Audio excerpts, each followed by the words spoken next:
Charlton Heston, born John Charles Carter, October 4, 1923 to April 5, 2008, was an American actor and political activist.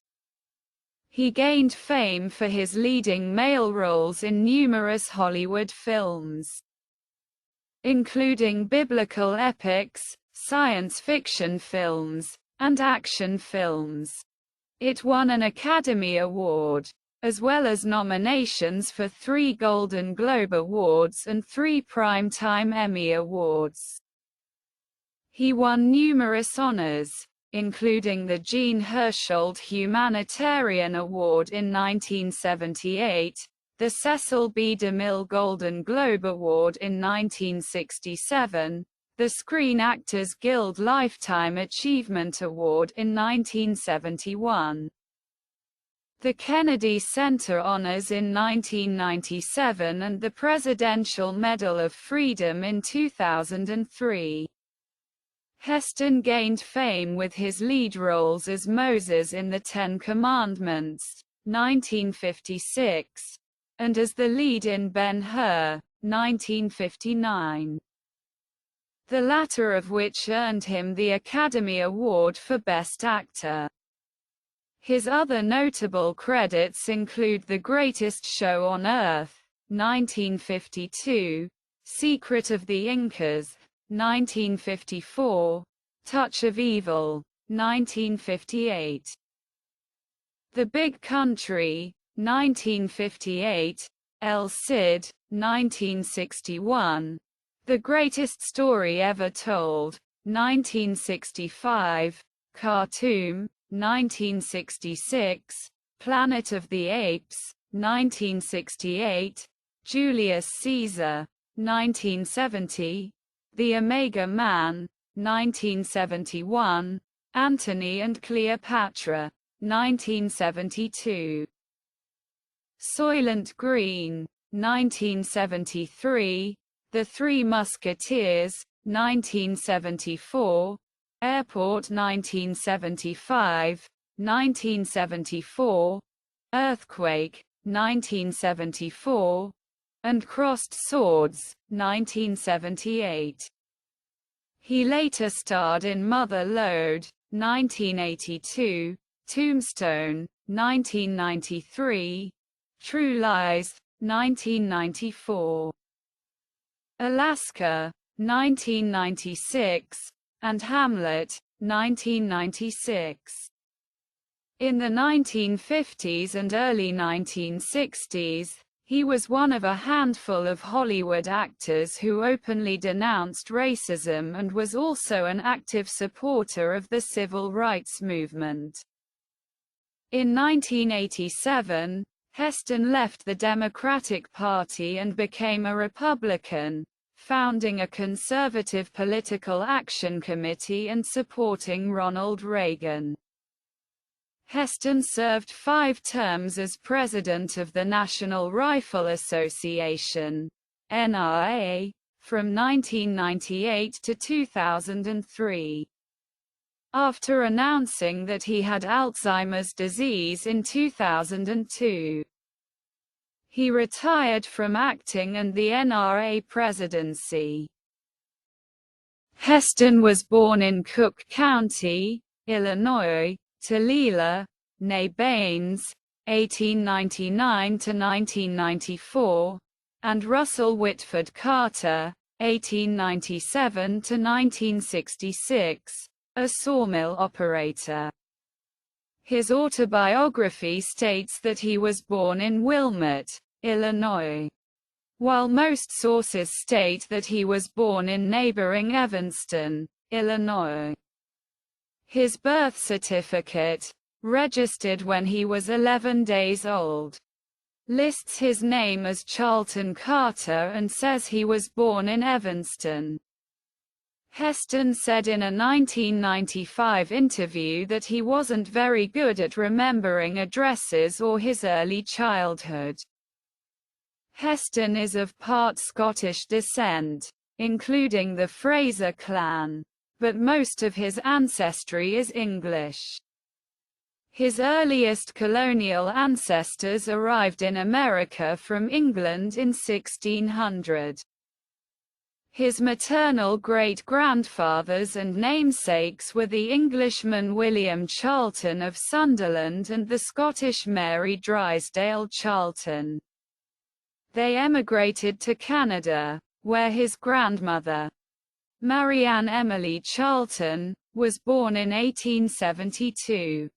In his autobiography, Heston mentions that his father was involved in his family's construction business. When Heston was a child, his father's work moved the family to St. Helens, Michigan.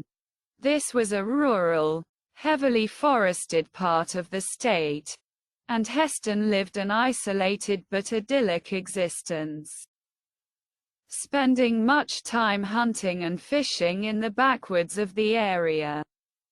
When Heston was 10, his parents divorced after having 3 children. Shortly thereafter, his mother remarried and Charlton, with his younger sister Lila and younger brother Alan, moved to Wilmot. Heston and his 2 siblings took the surname of his mother's new husband.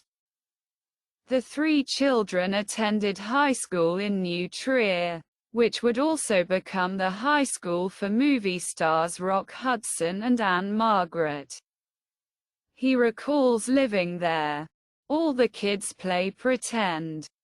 But I did it more than most.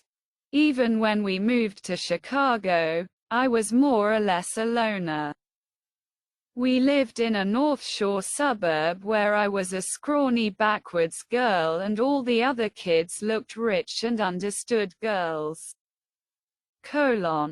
She controversies on paper and in interview surround the moment. Charlton became Heston's first name. His act birth lists his name as Charlton Carter, and the 1930 U.S. Census record in Richfield, Michigan, shows his name as Charlton J. Carter, age 6, that he was born John Charles Carter. When Russell Carter died in 1966, Charlton's brother and sister changed their surname from Carter to Heston the following year. Charlton did not. Charlton is the maiden name of his maternal grandmother Marian, not his mother Lila. This contradicts how the 20th century references read and what Heston said. When Heston's maternal grandmother and his real maternal grandfather, Charles Baines, separated or divorced in the early 1900s, Marianne, née Charlton, Baines married William Henry Lawton in 1907. Charlton Heston's mother, Lila, and her sister May were adopted by their grandfather and changed their last name to Charlton to distance themselves from their biological father, Mr. Baines, who was an unwanted father. The Carters divorced in 1933 and Lila Carter married Chester Heston. The newly married Mrs. Heston preferred her children to use the same surname as her own. It was as Charlton Heston that he appeared in his first film with younger brother Alan Carter, small role, an adaptation of Henrik Ibsen's Peer Gynt, 1941. His nickname was always Chuck. Heston often recounts that while he was growing up in sparsely populated northern Michigan, he would often wander the woods, acting out characters from books he read. Later, in high school, he enrolled in New Trier's drama program, playing the title role in the amateur No 16mm film adaptation of Ibsen's Peer Gynt by future film activist David Bradley. Released in 1941 by the Winnetka Community Theatre, or the Winnetka Playwrights Guild, as it was then known, in which he was active, he won a drama scholarship to Northwestern University. He attended college from 1941 to 1943, and among his acting teachers was Alvina Krauss. A few years later, Heston teamed up with Bradley to produce the first sound version of William Shakespeare's Julius Caesar, in which Heston played Mark Antony. In March 1944, Heston married Northwestern University student Lydia Marie Clark at Grace Methodist Church in downtown Greensboro, North Carolina. The same year he joined the Army. Heston enlisted in the United States Army Air Forces and served 2 years as a radio operator and aerial gunner aboard a B-25 Mitchell medium bomber stationed in the Aleutian Islands of Alaska with the 77th Bombardment Squadron of the 11th Air Force. He reached the rank of Staff Sergeant. After his rise to fame, Heston recounted highly classified instructional films for the U.S. Armed Forces and the Department of Energy, particularly related to nuclear weapons, and, for 6 years, Heston held the nation's highest security clearance, or Q clearance. A Q clearance is similar to a DOD or DIA top secret clearance. After the war, Heston lived in Hell's Kitchen, New York, where they worked as artists' models. Looking for a way to make it in the theater, they decided to run a playhouse in Asheville, North Carolina, in 1947, making $100 a week. In 1948, they returned to New York, where Heston was offered a supporting role in a Broadway production of Shakespeare's Antony and Cleopatra, starring Katharine Cornell. On television, Heston played a number of roles on CBS's Studio One, one of the most popular anthology dramas of the 1950s. In 1949, Heston played Mark Antony in an independent film adaptation of Julius Caesar, 1950. Film producer Hal B. Wallace spotted Heston in a 1950 television production of Wuthering Heights and offered him a contract. When his wife reminded Heston that they had decided to pursue theater and television, he replied, "Well, maybe just for one movie to see what it's like."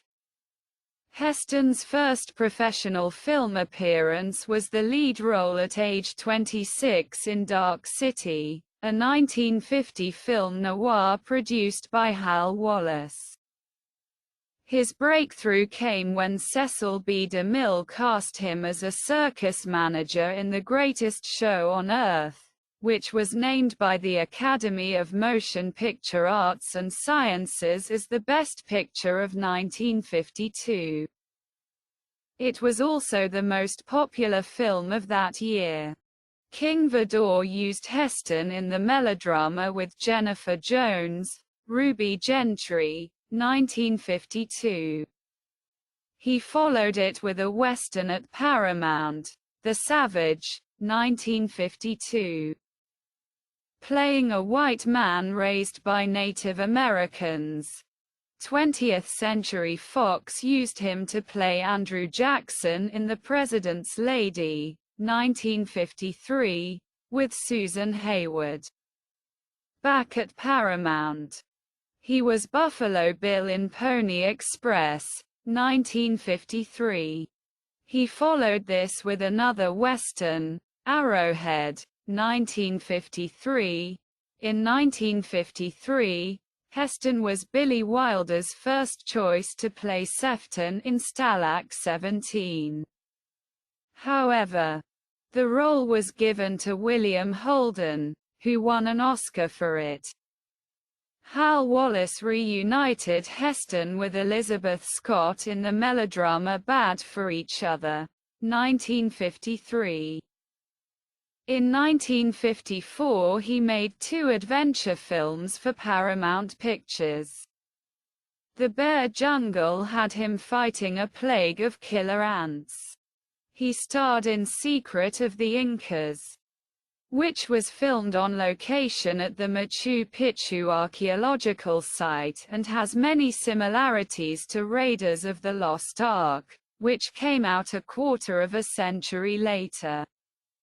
Heston played William Clark, the explorer, in The Far Horizons, 1955, alongside Fred MacMurray as Meriwether Lewis. He tried the comedy The Private War of Major Benson, 1955, at Universal. Then supported Jane Wyman in the drama Lucy Gallant, 1955. Heston became an icon with his role as Moses in the hugely successful biblical epic The Ten Commandments, 1956, chosen by director Cecil B.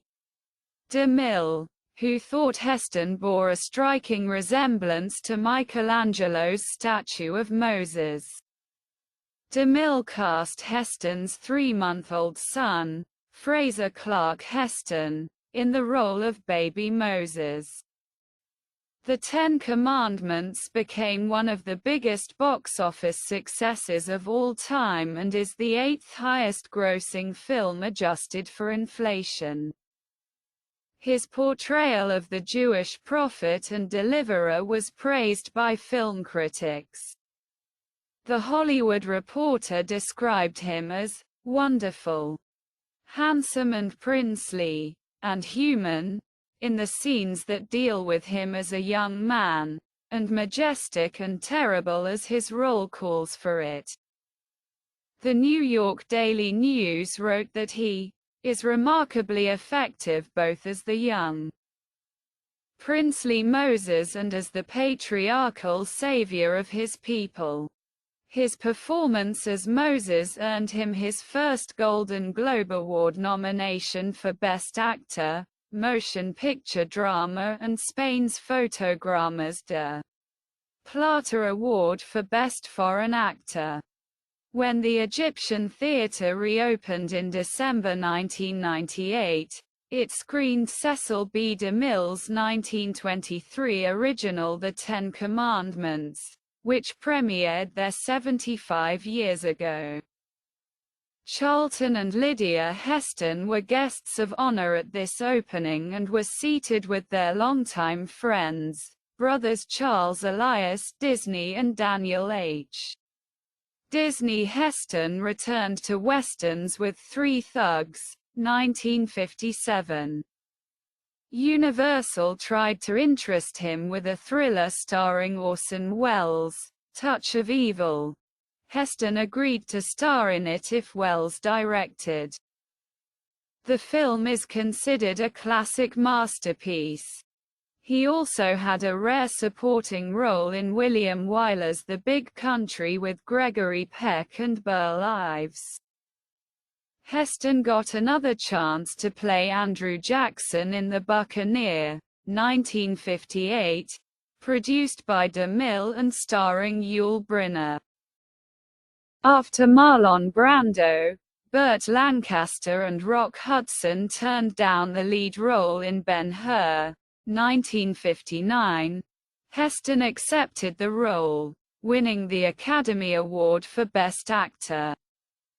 One of an unprecedented 11 Oscars won by the film.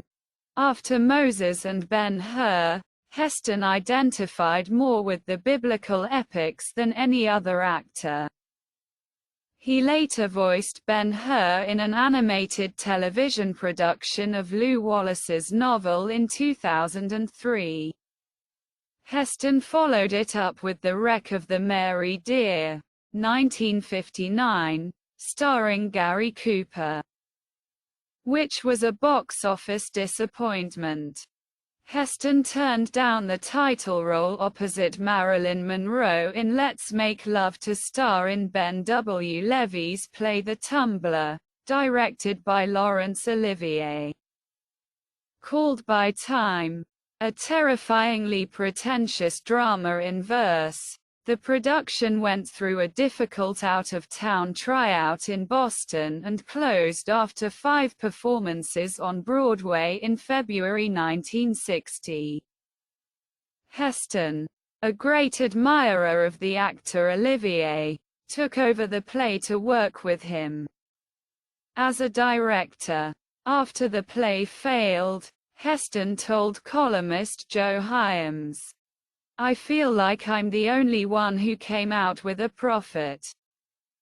I got exactly what I was after, a chance to work with Olivier.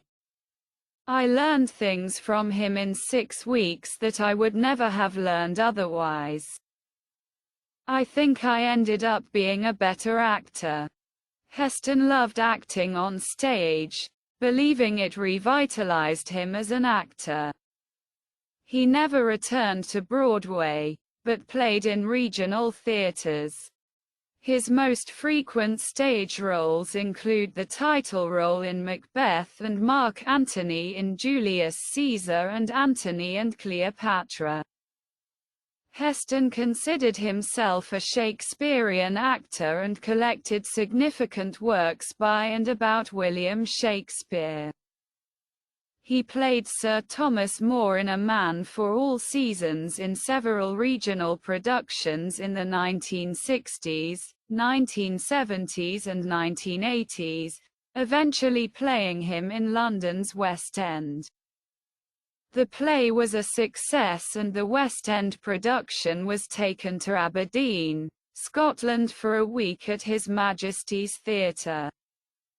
Samuel Bronston pursued Heston to play the title role in an epic film set in Spain, El Cid, 1961, which was a major success. He starred in a war film for Paramount, The Pigeon That Took Rome, 1962, and a melodrama set in Hawaii, Diamond Head, 1963. Bronston asked him for another epic, and the result was 55 Days in Peking, 1963, a box office disappointment. Heston focused on epics. He was John the Baptist in The Greatest Story Ever Told, 1965, Michelangelo in The Agony and Ecstasy, 1965, with Rex Harrison, the title role in Major Dundee, 1965. Directed by Sam Peckinpah. The Warlord, 1965, directed by Franklin J. Schaffner, was on a smaller scale and critically acclaimed, although it performed poorly commercially. In Khartoum, 1966, Heston played General Charles Gordon. From 1965 to 1971, Heston was president of the Screen Actors Guild. The Guild was created in 1933 to benefit actors who had different interests than the producers and directors who controlled the Academy of Motion Picture Arts and Sciences. He was more conservative than most actors and publicly clashed with outspoken liberal actors like Ed Asner. Counterpoint, 1968, was a war film that was not particularly successful at the box office. Nor the Western Will Penny, 1968, directed by Tom Gries. However, Heston received excellent reviews and it was one of his favorite films. Heston hadn't been in a big hit for several years. But in 1968 he starred in Planet of the Apes, directed by Schaffner, which was hugely popular. Less so was the football drama, Number 1, 1969, directed by Grease. Heston had a minor supporting role in Beneath the Planet of the Apes, 1970, which was popular. But The Hawaiians, 1970, directed by Grease, was not. In 1970, Heston again portrayed Mark Antony in another film version of Shakespeare's Julius Caesar.